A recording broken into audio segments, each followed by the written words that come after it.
Halo Sobat Investor, kembali berjumpa lagi di program The Editorial yang akan membahas tajuk utama pemberitaan yang tersaji di idxchannel.com dan idxchannel TV. Bersama saya, M. Budi Santosa, Wakil Pemimpin Redaksi Digital idxchannel. Ya, Sobat Investor, bagaimana kabar Anda di hari ini? Bagaimana pula kabar portofolio Anda seiring pergerakan indeks harga saham gabungan atau IHSG yang lagi-lagi harus melemah? Seiring minimnya sentimen positif yang bisa dimanfaatkan indeks untuk kembali meretas asa ke zona hijau. Memang harus diakui bahwa kondisi pasar saham domestik dewasa ini mau tidak mau telah membuat pasar harus menahan diri dengan aksi tunggu dan cermati atau wait and see menjadi opsi strategis yang paling realistis sambil menunggu dirilisnya data makro domestik termasuk posisi inflasi dan juga neraca perdagangan bulan Mei yang bakal segera diumumkan pada awal Juli 2026 mendatang. Di lain pihak, dari sisi teknikal, posisi IHSG saat ini juga masih mencerminkan adanya tren jangka pendek yang masih melemah.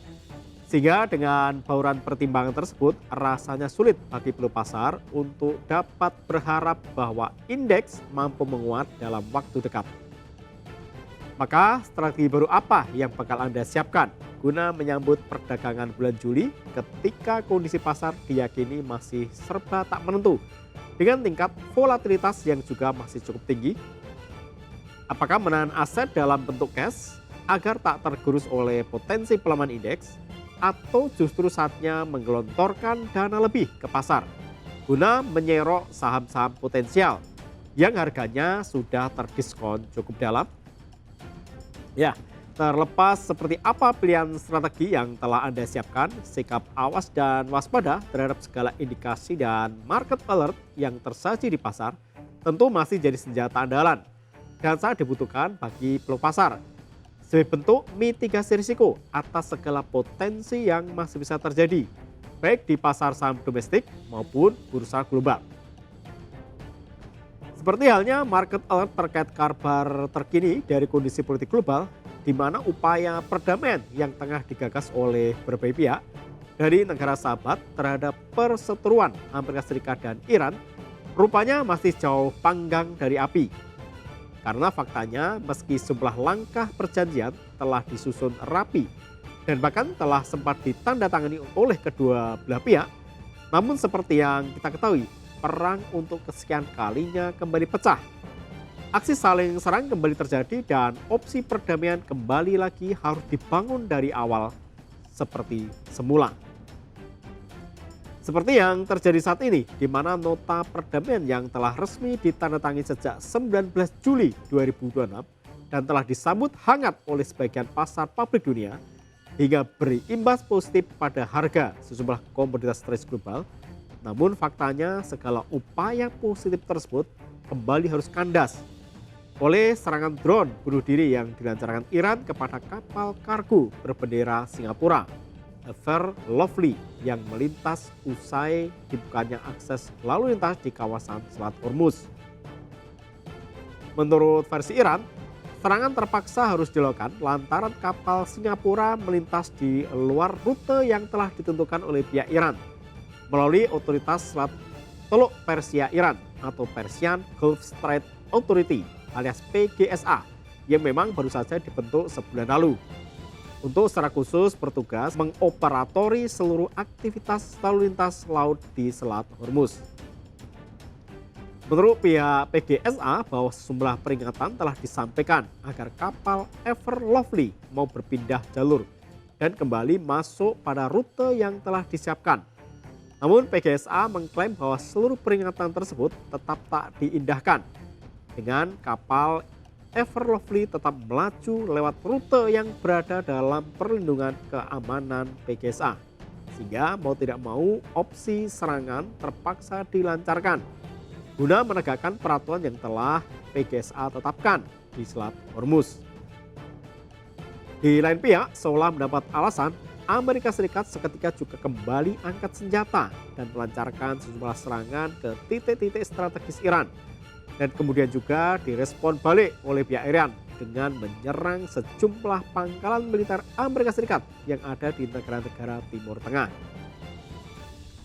Praktis dengan perang yang kembali berkecamuk dan aksi serang yang kembali dilakukan secara perlahan juga berpengaruh terhadap dinamika harga komoditas, di mana harga minyak mentah dunia terpantau mulai merangkak naik usai melemah cukup dalam seiring harapan bakal semakin lancarnya pasokan seimbas dari dibukanya kembali Selat Hormuz sebagai bagian dari kesepakatan damai Amerika Serikat dan Iran.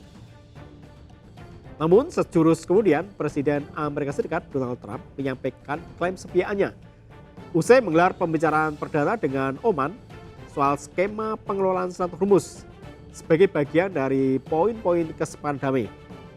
Dalam klaim sepiaknya itu, Trump dengan gaya cukup tengil yang sering jadi ciri khasnya menyatakan bahwa Iran telah mengajukan permohonan pertemuan dengan pihak Amerika Serikat guna dapat menghentikan serangan yang baru saja kembali dimulai. Masih menurut Trump, pihak Amerika Serikat akhirnya mengabulkan permohonan Iran tersebut dengan bersepakat bakal kembali melakukan pertemuan yang akan digelar di Qatar pada Selasa hari ini atau Rabu dini hari waktu setempat.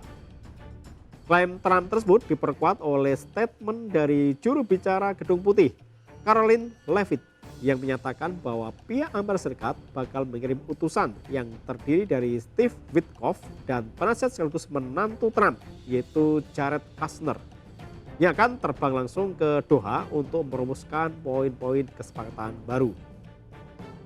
Namun seperti yang juga telah bisa diduga, pihak Iran membantah keras adanya upaya pertemuan lanjutan tersebut. Apalagi terkait klaim Trump bahwa pihak Iran lah yang memohon agar diadakannya pertemuan tersebut. Menurut pihak Kementerian Luar Negeri Iran, Ismail Baghouti, pihaknya memang bakal mengirimkan delegasi ahli untuk melakukan perjalanan ke Doha.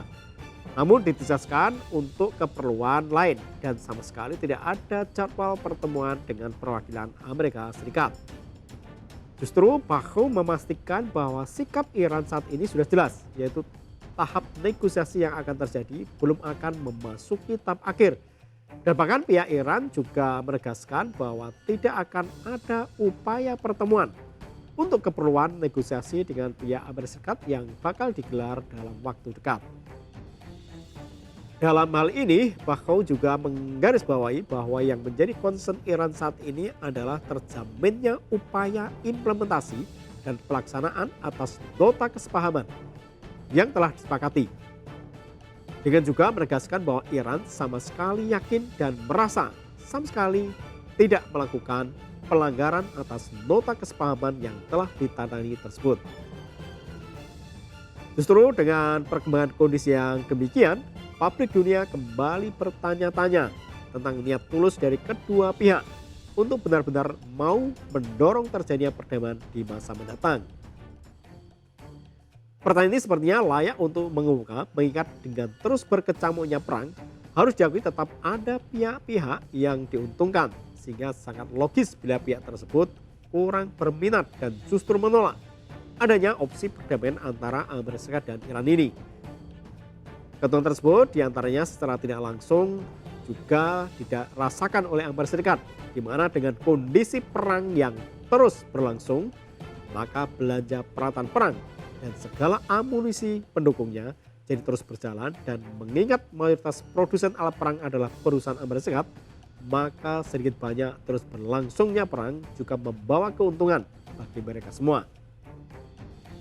Lalu jangan lupakan juga fenomena dan pattern ekonomi yang terjadi di beberapa waktu lalu di mana terus berlangsungnya perang secara otomatis bakal mengatrol harga minyak dunia dan beragam komoditas strategis. Sehingga dampak turunan dari kondisi tersebut, maka setiap negara yang ingin mengamankan pasokan minyak dunia bagi kebutuhan dalam negerinya, mau tak mau juga bakal membutuhkan pasokan dolar Amerika Serikat yang jauh lebih besar. Mengingat hampir seluruh minyak mentah dunia hanya diperdagangkan dengan menggunakan mata uang dolar Amerika Serikat, sebagaimana diatur dalam perjanjian petrodolar. Maka dengan kebutuhan dolar Amerika Serikat di masing-masing negara melonjak, tentu secara otomatis juga bakal mengatrol nilai tukar dolar Amerika Serikat. Sering lebih banyak pihak yang membutuhkan keberadaannya. Jika sudah demikian, maka dapat dipahami bahwa secara kas negara, naiknya nilai tukar dolar Amerika Serikat juga pasti bakal membawa keuntungan dan dampak positif lebih bagi Gedung Putih. Belum lagi kebijakan The Fed yang terus mempertahankan suku bunga acuan dan bahkan berpotensi untuk kembali dinaikkan, maka praktis semakin membuat dolar Amerika Serikat semakin diburu. Sebuah dampak bagus yang paling menguntungkan dari terus berlangsungnya perang. Jadi bagaimana menurut sobat investor? Apakah kesediaan pihak Amerika Serikat untuk berdamai masih bisa dipercaya? Atau justru itu hanya akalan-akalan dari Amerika Serikat? Seperti layaknya time out pada pertandingan olahraga, di mana pasukan militer Amerika Serikat dan juga pasukan amunisi perang yang sempat terkuras habis kembali sempat untuk diisi kembali sebelum kemudian kembali berperang. Demikian program di editorial edisi kali ini. Saya Budi Santosa pamit undur diri. Pantau terus berita ekonomi, bisnis dan pasar modal hanya di IDX Channel TV, idxchannel.com dan media sosial IDX Channel. Sampai jumpa.